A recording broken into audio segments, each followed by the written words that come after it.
Okay, so we might think life was so much simpler for the mammals 65 million years ago at the end of the Cretaceous period. They could just walk around and look for bugs. They didn't have to worry about who was going to win the presidency or about wars and genocide in Ukraine and the Middle East, or even whether there was going to be a nuclear war. But unfortunately, worry and uncertainty are nothing new for us mammals. And these little mammal insectivores had plenty to worry about 65 million years ago. One problem was that dinosaurs and birds were hunting for them. And to solve this problem, they developed large eyes so they could see little bugs at night. And they only came out of their holes and hunted at night when the dinosaurs and birds were sleeping. But one thing we tend to do as humans is we tend to look at the dark side and complain about our situation without realizing that there might be a big picture that we do not appreciate. And as I've seen in my life, sometimes the things that seem the worst turn out to be the best. And I have just learned in my 67 years to trust that things are going to be all right. For example, little did these guys know that their nocturnal insectivorous lifestyle was going to help them survive one of the greatest disasters in the history of the world, the Chicxulub asteroid. And this asteroid hit an oil-rich geologic formation on the Yucatan Peninsula, or what's now the Yucatan Peninsula, which sent a massive load of soot particles into the atmosphere, which blocked out the sun for 10 years and caused a global winter. And this basically killed off every animal that relied on plants or photosynthesis as the base of the food chain. Thus, it killed every vertebrate that didn't rely on insects or decomposing organic matter as a source of food. And although T-Rex and his friends, the velociraptors, are entertaining in movies, they were not good for mammals or their future development as the rulers of the world. So sadly, T-Rex and his friends starved to death, but this opened up the ecosystems for the evolution of mammals, and they no longer had to hide out and live at night, but were able to greet the sunrise from on high and live in the light. Isn't that poetic?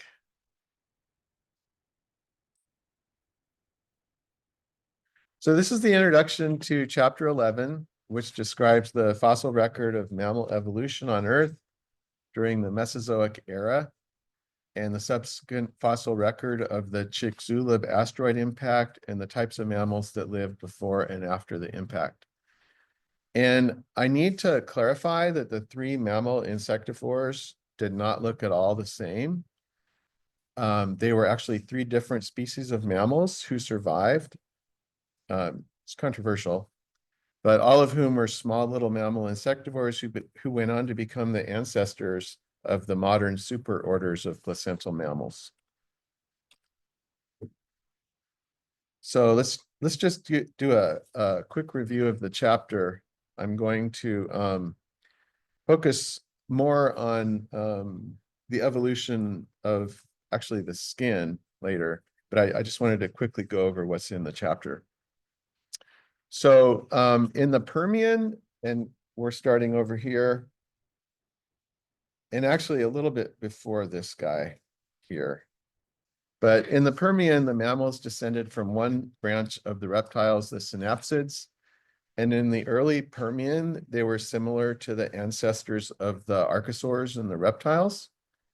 They had jaws constructed from 5 bones, peg teeth, and a sprawling gait, no hair, no internal temperature regulation. But by the end of the Permian, mammal legs had shifted from a sprawling position to a semi-sprawling position. So not out like this, but more like this. And other evolved characteristics include differentiated teeth, secondary palate, minimal thermal regulation, meaning they had the beginnings of thermal regulation, possible beginning of hair, and progress towards a mammalian jaw. And then the cynodont, that's a classification of early mammals, Thrinaxodon survived the Great Permian extinction. And then rather than the mammals dominating the ecosystem, these early mammals,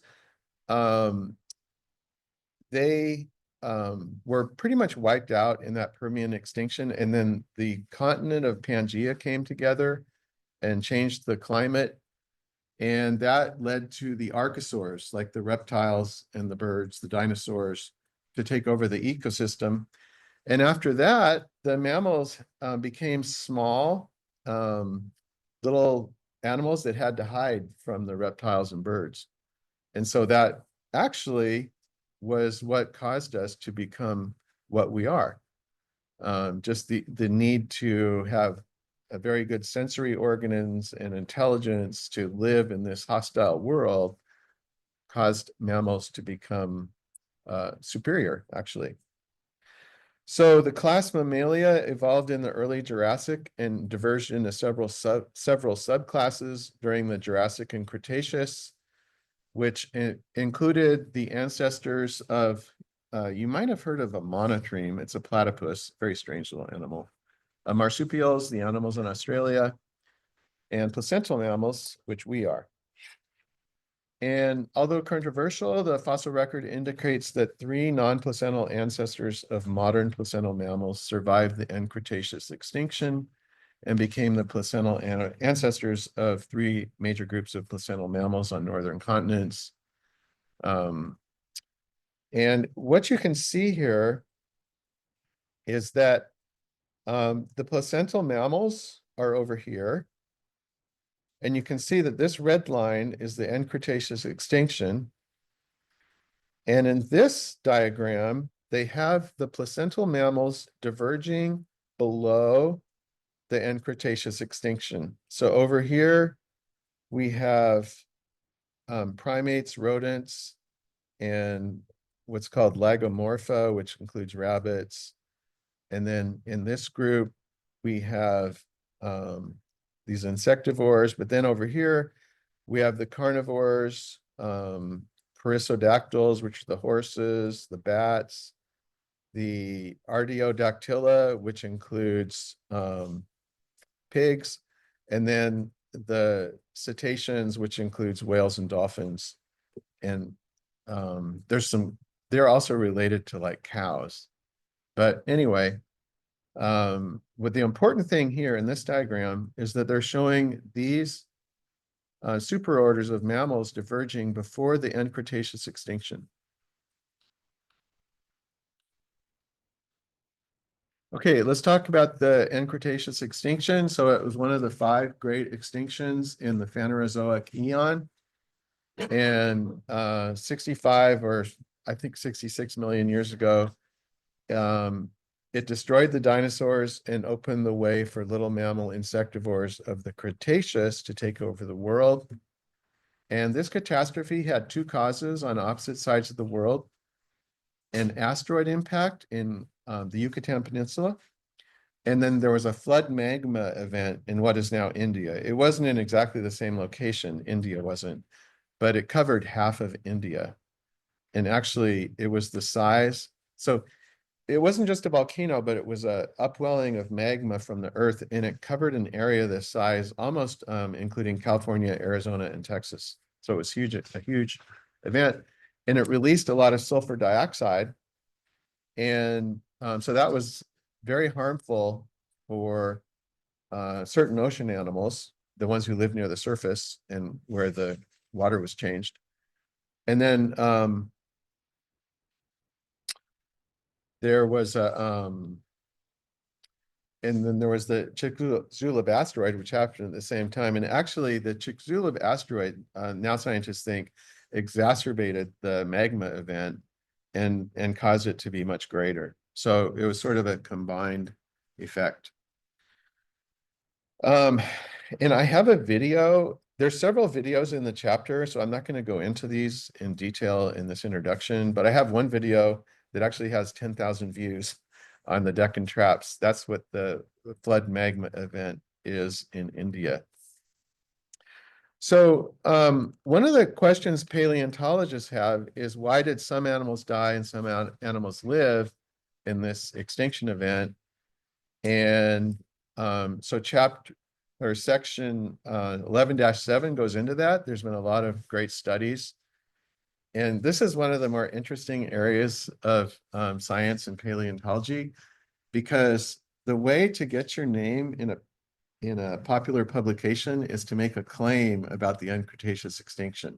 Like to say, none of the mammals died because of the Deccan Traps, or none of the mammals died because of the Chicxulub asteroid. You know, just to make some controversial statement. People love writing about it. And that's probably why that one video has 10,000 views and no other videos I have like more than 1,000. So I should learn my lesson there. Just look for videos that are controversial, topics that are controversial, and publish videos on those.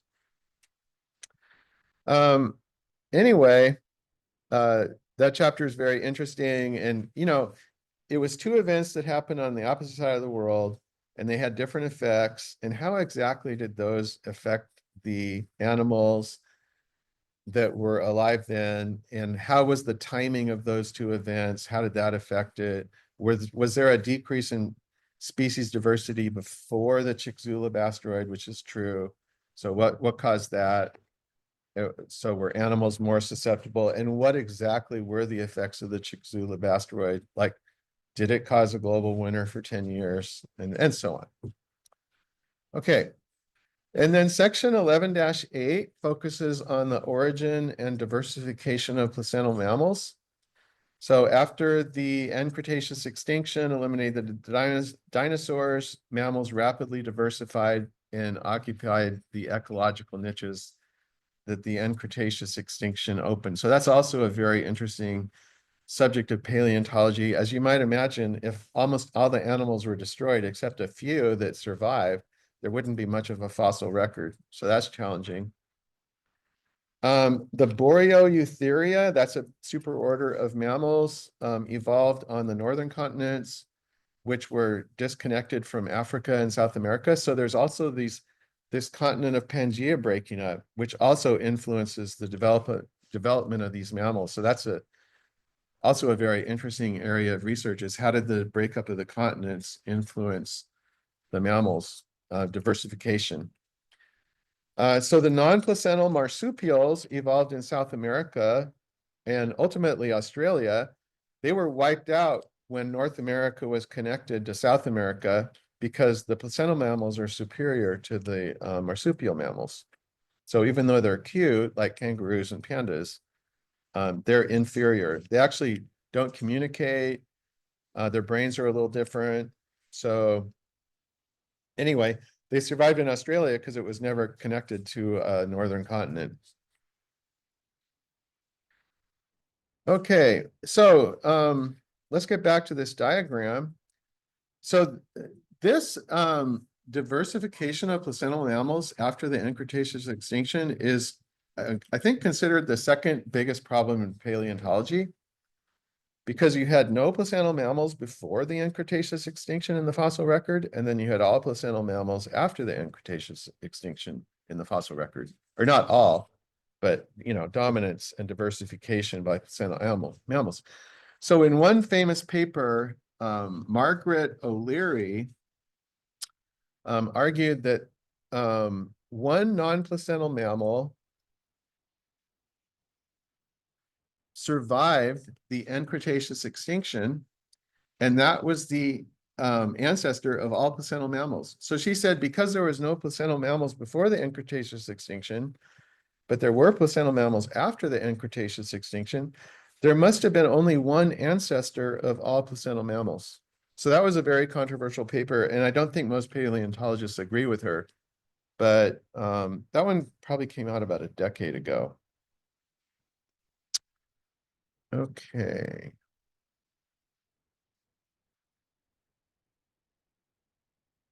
So here's the different models of the origin of placental mammals. There's the explosive model, which states that the origination and diversification of placental mammal orders occurred within 10 million years of the KPG boundary. The KPG boundary is the end Cretaceous extinction. The reason they call it that is that there's a layer of like asteroid dust at that point in the fossil record all around the world. So they call it the KPG boundary. K refers to Cretaceous and PG refers to Paleogene, the first period in the Cenozoic Eon, the last 65 million years. Then the long fuse model is that mammal orders originated in the Cretaceous, but intra-order diversification took place after the KPG boundary. So there was these different mammal orders, like 3 different types of mammals. They include like Celestids and Zoolomdolestids. And those 3 different ones made it through, and then they became placental after the KPG boundary. And then there's the short fuse model where the orders originated and diversified deep in the Cretaceous. Okay. And the whole thing is confused by the fact that there's different types of placenta in different orders of placental mammals. And so if you look at it online, I have the pictures of them, I think, or at least they're online if you want to see them. These are the types of placenta in different types of animals. There's cotyledonary placenta or let's forget it. Those are in cattle and sheep. There's diffuse placenta, similar shape in horses and pigs. And I think you all know the placenta is what attaches to the mother and gives the developing babies food. So all these different types of animals have different types of placenta. There's the zonary placenta in dogs, cats, elephants, rock hyraxes, and aardvarks. And there's the discoid placenta in rodents and primates.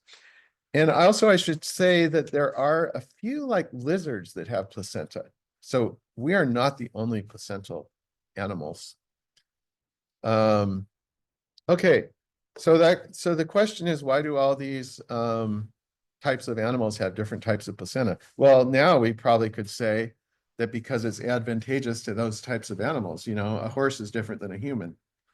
You know, very long legs, and so on. So for some reason, the different types of animals either developed or started with different types of placenta. Okay, so here's the modern superorders of placental mammals. You have Contiglerus, which includes primates, rodents, and rabbits. So we are in the same superorder as rodents and rabbits. I don't know how that makes you feel. But for those who think that the orders originated in the Cretaceous, the Contiglerus are linked with these little Cretaceous insectivores called Zoolomdolestids.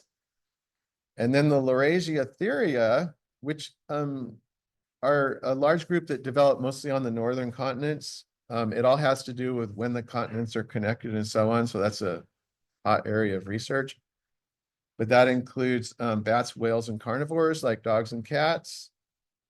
And also, I didn't list them, but actually I got this from Copilot AI, but it also includes like horses and cows. So those who think that the mammal orders originated in the Cretaceous would link them with these little insectivores called celestids. And then there's the Afrotheria. So as you know, the continents, or actually not as you know, but the continents of South America and Africa separated from the northern continents before I think they separated from each other. So I'm not actually sure about that. But anyway, the Afrotheria includes elephants, manatees, and aardvarks. And the Xenarthra, which are found in South America, include armadillos, sloths, and anteaters. We do have some armadillos that came up to North America, but that's because the continents became connected, you know, as they are now. Okay, so how do they know they were non-placental mammals in the Cretaceous? Well, it's epipubic bones. So these are epipubic bones in a red-necked wallaby, which is a marsupial. And marsupials give birth to very immature young. And then they carry them in a pouch. So they're completely unable to survive outside of the pouch. And then they live in the pouch, and then the mother somehow diffuses milk through some kind of glands. That's not that complicated. Diffuses milk through glands in her like stomach area where the little animals are living in her pouch. But anyway, in order to carry a pouch, marsupials have epipubic bones, whereas placental mammals don't have epipubic bones because the baby originates in the mother, and so there isn't a need to have this external bone structure to carry a pouch. So anyway, the reason they know there's no placental mammals in the Cretaceous is there's epipubic bones on all the mammals in the Cretaceous, meaning they carried their animals in a pouch, or their young in a pouch. Okay. All right, so let's back up and just review the evolution of mammals in the Permian, Triassic, and Jurassic. So that would be sections 11-2, 11-3, and 11-4. And so over a few 100 million years, there was a gradual transition from big, cold, egg-laying, massive reptiles with peg teeth, limited hearing, and weak eyesight to smart little mammals with differentiated teeth, sensitive hearing, high-resolution eyes with night vision, a body covered with hair, birth of live young, and thermoregulation. And it was a long journey through extinction events and being hunted by dinosaurs and birds. But the outcome was this little guy here, hair, very small, hiding from the dinosaurs. And you can see we actually began with a sail-like thing, these pelycosaurs. And then I can't remember what these guys are called. But anyway, there was this gradual development. You can see this has like these teeth here, whereas these early animals they actually had to swallow their food whole because they couldn't, grind up the food. And so anyway, maybe this was a Jurassic mammal here. Okay, so there was, like I said, there were certain things that evolved. Actually, both birds and mammals have evolved thermoregulation because the body functions best at an even temperature. And so, as you know, our temperature is just maintained exactly at 98.6, pretty much. I don't think it varies hardly at all.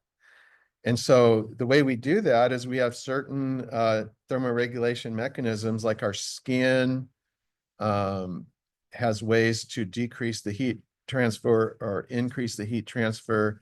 We also generate heat internally. So anyway, we can maintain a constant body temperature even in cold environments. I mean, now we need clothes, but animals before had fur. And so this enabled mammals to survive in a wide range of environments, from polar regions to deserts. However, it came at a cost, just like the brain comes at a cost, uses a lot of energy. Thermoregulation came at a cost, and we need about 10 times more food than reptiles to maintain it. Live birth is another adaptation that enabled mammals to survive in changing environments. And unlike reptiles and birds, which lay eggs, we give birth to live young that are nourished in the mother's body before and after birth. And so this also adapted mammals to reproduce in a wider range of environments, and it provided greater protection for offspring. And mammary glands are another adaptation that evolved in mammals. So they produce milk, which is part of the integument integumentary system, which I'll talk about. And anyway, this provided a reliable source of nutrition for young. And finally, hair is another adaptation. It provides insulation and protection from the environment, as well as sensory information. So those were the major changes in mammals. And this diagram is in your text, and it just goes through how the mammals evolved from reptiles and then gradually gained these characteristics over time. So you might be interested in that. Okay. So in the previous lecture, I focused on the evolution of limbs and how they were all connected. And in this lecture, I'd like to focus on the integument, which doesn't sound very exciting, and you might not have even heard of it, but it is our largest organ. And although it's large, the skin, it's only 4 millimeters in width. So it's important to remember that as we discuss the skin. So the basis for the skin are some uniquely vertebrate cells called keratinocytes and melanocytes. And keratinocytes, what they do is they form at the bottom of this epidermis. So this is the epidermis here above this purple line. And they undergo mitosis and division. And actually, there's like 20 layers of these keratinocyte cells above the lower layer of keratinocyte cells. And they die, and they also produce this keratin protein, and that's what gives our skin its strength and its ability to protect us. So I'll go more into that. So that's the epidermis up here, and then down here we have the dermis, which holds all the nerve cells, glands, and veins. And then the hypodermis, which are fat cells at the base of the dermis, which connects the dermis to the structures inside the body, whether muscles or bones, and also provides insulation. And then there's many receptors in the skin, most of which are shown here in this diagram. There's the three major types of receptors that I'll talk about today are nociceptors, which detect pain, thermoreceptors, which detect temperature, and mechanoreceptors, which detect pressure. So nerves attached to the different receptors. All three types are at the root of the hair or the base of the hair follicle. So what happens is this cell from the neural crest forms the receptors, and then a nerve comes up and attaches to them, which is also from the neural crest. But these receptors give us information about our environment, and that's called the hair plexus at the root.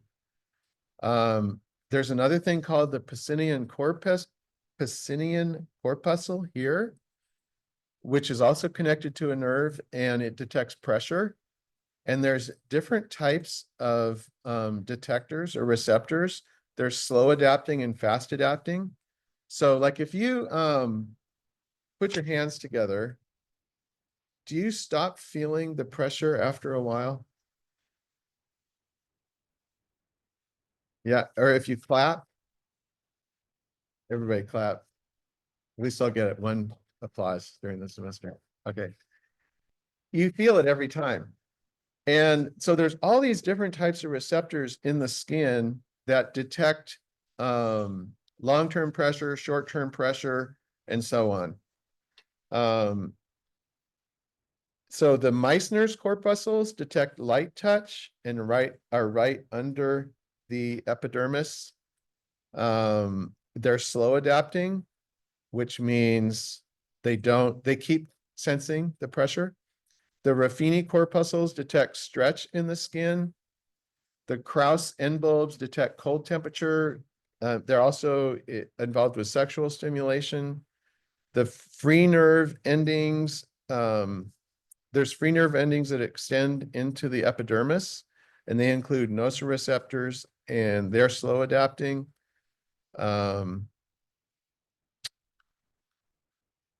Okay, so all these receptors are in the skin and help us to, function.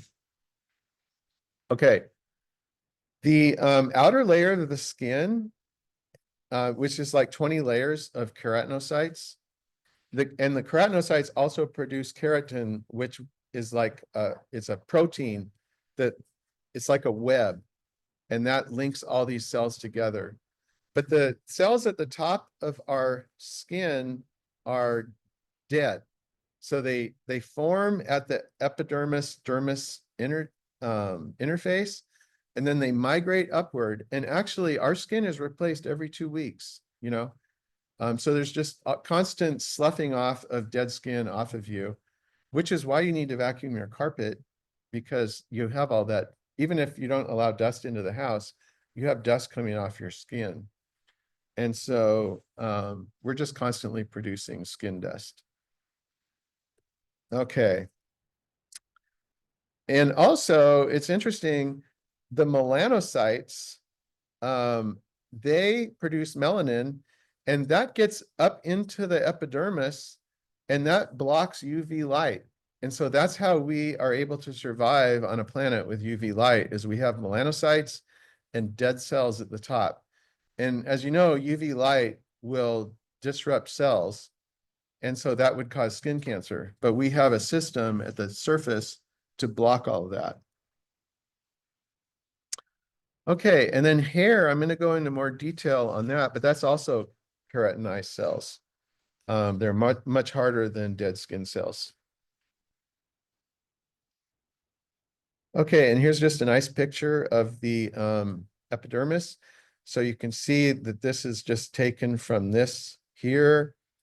And so we have different layers. I don't think I'm going to go into all the details on them because I'm running short of time. But the keratinocytes form down here and then migrate upward, become flatter, and then the melanocytes are in here also, or the melanin produced by the melanocytes. So anyway, when we moved to land, all this dead cell formation had to happen in order to protect us from desiccation, losing water, and also UV light. And so that's the system that evolved. And then so here in this diagram, just once again, we have the epidermis up here. We have the dermis here, where the hair follicle is buried. And then we have the layer of fat below the dermis. Okay. And I just wanted to compare our skin with invertebrate skin. So this is a worm. And typically they only have a single layer of cells, and then that's covered over by a layer of hard cells called a cuticle. We also have a cuticle at the top. So our skin is vastly more complex than invertebrate skin, with specialized cells, specialized glands, multiple layers, and more complex sensory systems. Okay, let's talk about the formation of the hair follicle. So this is the hair follicle where the hair grows. And the way it forms is that it forms a pocket forms in the epidermis, and then it extends downward. And like I said, it forms a bundle at the bottom of nerve fibers. And there's this erector pili muscle here. You can see it's attached to the hair. And what that does is it moves the hair. Like if it's cold, it's going to have the hair stand straight up. But if it's warm, it's going to have the hair lay down. So hair standing up leads to better insulation. And you can also see that the hair follicle is attached to veins down here. So what happens is that the keratinocytes form here, and then they push up. And there's actually different layers in the hair, which I'll talk about. Invertebrates don't have hair. They might have bristles, but they don't have hair like we have hair. Okay. Also, another part of the integumentary system is nails and teeth, actually. So they form from that keratin, and they are a moderation of the epidermis of the skin. And as you've noticed, when you've like scraped things, they're very hard and they're very useful. Also, like bird claws have keratin over bone.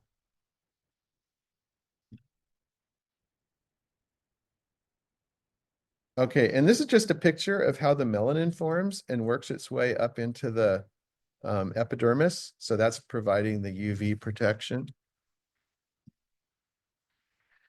And now let's move on to glands. So there's 3 million sweat glands in humans, which mostly emit water, but there's other glands called apocrine sweat glands, which also secrete fat and protein. That's what it's in our armpits and smell. And also there's apocrine glands that produce earwax, and actually mammary glands, which produce milk, are apocrine glands. There's also sebaceous glands attached to the hair follicle, and that produces oil and lubricates the hair and skin. And so that's what causes zits, and those get plugged up. And then sebaceous glands are only found in mammals, not in birds, reptiles, and invertebrates, or birds and reptiles, not found in other invertebrates or vertebrates. Okay, and then hair is really interesting. It has 3 layers. It has an intermedulla with loosely packed cells, and it has like cylindrical cells with lots of keratin. And actually the keratin's wound in a coil around those cylindrical cells. That's what gives hair its great strength. When you pull hair, it doesn't just break. And then there's a layer of flat cells on the outside. So hair is really interesting. Okay. And here's the keratin fibers that the cells produce, the keratinocytes. Okay, this cat, I drew it in AI, but it has its hair standing straight out. So that's what the erector pili muscle does. So it keeps the animal warm. Another temperature control muscle in the skin is that the blood vessels contract. So there's not so much heat transfer through the blood vessels. And I checked on whether the late Cretaceous mammals had the same skin and hair that we do, and they basically do. It's just that different animals adapted to different environments. So there's like we have less hair and so on. Another interesting thing is that bird feathers form in the integument. So slightly different signals from the DNA would cause feathers to form instead of hair. And we also have differences between them. We have sweat and sebaceous glands, while birds do not. Birds also have complex sensory systems. And like I said, their teeth, beaks, and claws have keratin on them. And here's just a diagram from a paper I found where the feathers form instead of the hair due to certain DNA signals. I looked up amphibian integument, and they only have 5 to 8 layers of cells, and they don't need all those dead cells to protect them because they're not, out in the environment. They do have an outer layer with keratin, which protects the skin, but they don't have the complex skin system that we do. One interesting thing about amphibians is they can absorb oxygen and release carbon dioxide through their skin. They have mucus glands that keeps their skin moist, and they have glands that produce many substances and actually pigments. Also, tooth formation is part of the integument system. And so it's an extremely interesting thing to look at, how the tooth forms and the root. I won't go into it. And so anyway, teeth developed slowly over time. You can see the teeth here. They're not just the peg teeth. These are the pelycosaurs, which were in the Carboniferous and Permian. And then another interesting thing about the pelycosaurs is they think these sails might have been for thermal regulation. Because, if they could get going earlier in the morning and start hunting other animals because they could heat up their blood by circulating it through these sails, then they would have a real advantage. Okay, so eventually we pretty much ended up with the hair and skin system that we have. Yeah, feel free to leave. I think it's about time. I have a few more things to say, but feel free to go.